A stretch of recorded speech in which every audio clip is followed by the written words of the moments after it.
Hello. This thing happened to me a few months ago. I just need to share it with somebody. It all started at my friend's party. He's an artist who rented out a loft in the industrial part of town. If you can picture what a place like Detroit looked like in the 1920s, this is what the area looked like. A bunch of old turn-of-the-century factories crammed into 10 blocks. Most of them are abandoned anyway. So I partied a little too hard that night, and I decided to crash on a couch at the loft. I woke up at around 4 a.m. The sun wasn't even out yet, but you could still make things out in the dim blue light. I went to the bathroom, carefully tiptoeing around the people that were passed out on the floor. After I was done taking a piss, I tiptoed to look out the bathroom window, and I saw the panorama of deserted urban decay. I remembered how much I liked places like this. It was so dark and devoid of life, and strangely serene. So I went back to the couch and tried to fall asleep. After 45 minutes of staring at the ceiling, I decided I didn't want to be there any longer. So I swallowed up my pride and decided to wake my girlfriend up to beg for her a ride. Since walking around the vacant streets at this time was not an option, being an awesome girlfriend, she was totally cool with it. And she told me she would be there in about half an hour, and that she would give me a call when she was outside. My phone died 10 minutes later, so I just decided to sit by the window and watch for a car. I sat there for a while, and my eyes started to get heavy, and I began to doze off. A crashing noise outside woke me up. It wasn't loud, but just enough to snap me into reality. I looked out the window and scanned the area, but I didn't see anything. Across the street from the loft, near a mountain of garbage bags and one of the enormous dumpsters I see a computer monitor and a computer screen smashed against the floor that hadn't been there before. When my girlfriend arrived, I went downstairs and greeted her. Just as I was about to get in the car, I remembered a friend of mine who had blown out his power supply, so I decided to walk over to the dumpster and see what I could salvage. The monitor was worthless, but the tower seemed to have suffered almost no damage, so I put it in the trunk and we drove off. About a week had passed and I'd completely forgotten about the tower until my girlfriend called me to let me know that it was still in the trunk and that she wanted it out. That night I brought it home, before I took it apart and decided to hook it up to my monitor to see if it still ran. And to my surprise it did. It ran Windows XP, and it looked like it had been wiped clean. I decided to do searches for words like tits and pussy, in hopes of finding some secret stash of weird, deviant porn from the previous owner I'd forgotten about. Morbid curiosity, I guess. Search came up nothing. Search for picture files, nothing. Then I searched for movies, and one file came up. It was an AVI folder, inside titled Barbie, hidden on the Windows System 32 directory. I played it. Now this is where it gets disturbing. The movie is about an hour long and was made up of what seemed like raw exported footage.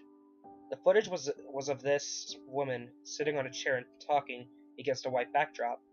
I skipped through most of the movie, and it was all the same continuous shot.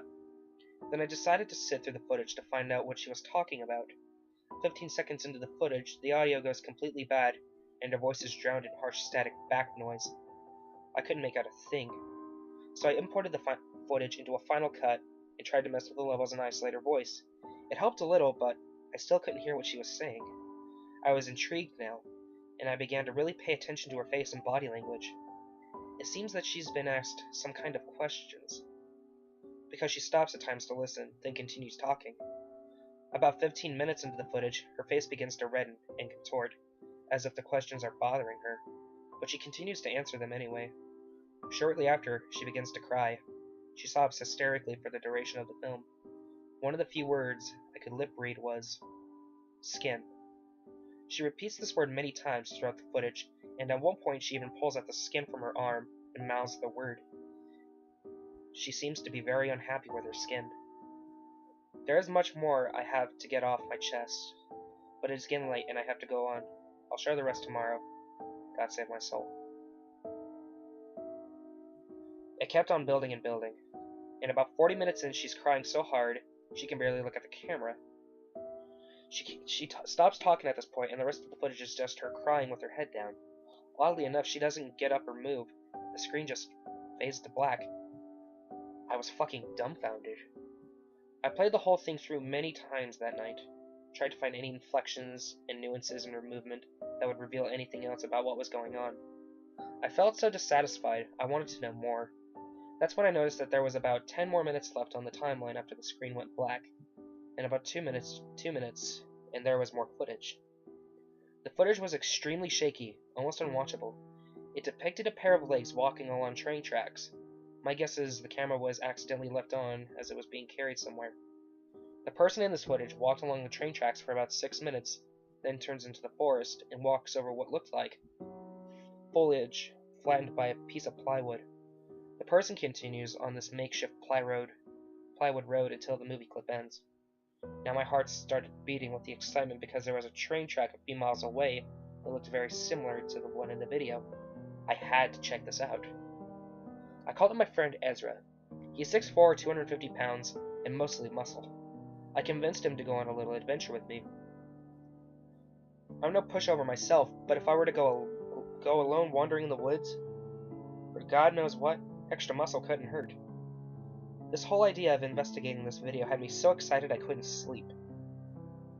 The next morning, on a sunny Saturday, I took my flashlight, my camera, and my 7-inch Kabar with a matte black finish and a serrated edge, and went to go pick up Ezra. When I got to his house, he wasn't even awake. When I woke him up, he pretty much just told me to fuck off. I was already packed, and I had mentally prepared myself to do this, so I decided to go through with it without him. I parked my car at the train station, took my stuff, and hopped onto the tracks. After walking for about 2 hours, I saw a broken piece of plywood and my knees almost buckled with excitement.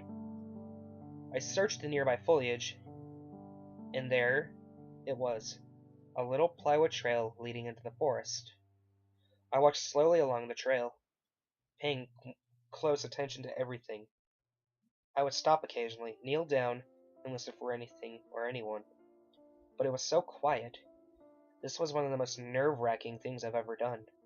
I didn't know what to expect at the end of this trail. The dense tree line gave away into the little island of grassy field, and then I saw it, a house being consumed by the forest.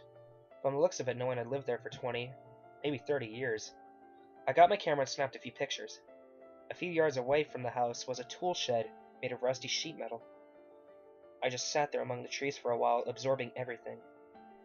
I didn't want to go into the open field. I had this bad feeling that someone would see me. It took me a while to muster up the courage to go up to the house. The door was partly opened. I pushed in it with a flashlight and was relieved that the inside was actually very well lit.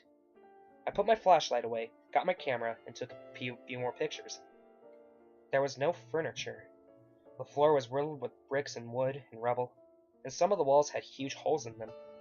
When I went in further to explore, I saw some things that I didn't pay much attention to, or even mind. But now that I think about them in hindsight, they greatly unnerved me and disturbed me.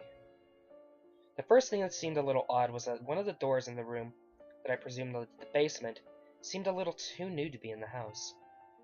It was also the only door in the house that was locked. Also, when I made my way up to the second floor, I saw some chairs and a fold-up table that also seemed a little too new to be there. But what disturbed me was for some reason, was the bathroom. The dust on the mirror had been wiped away, and in the bathtub I saw a clear plastic tarp that still had water droplets on it from when I presume it was washed clean. That's when I heard something moan really loud, and that's when I jumped the fuck out of the second-story window and ran back to the tracks. Halfway there I realized the moaning was most likely a water pipe expanding or contracting, and that little moment of relief gave into the horror which I felt when I wondered why the water would be running on an abandoned house in the middle of the fucking woods. It's been a little more than 2 months since this happened, and I haven't gone back. Nor do I ever plan to.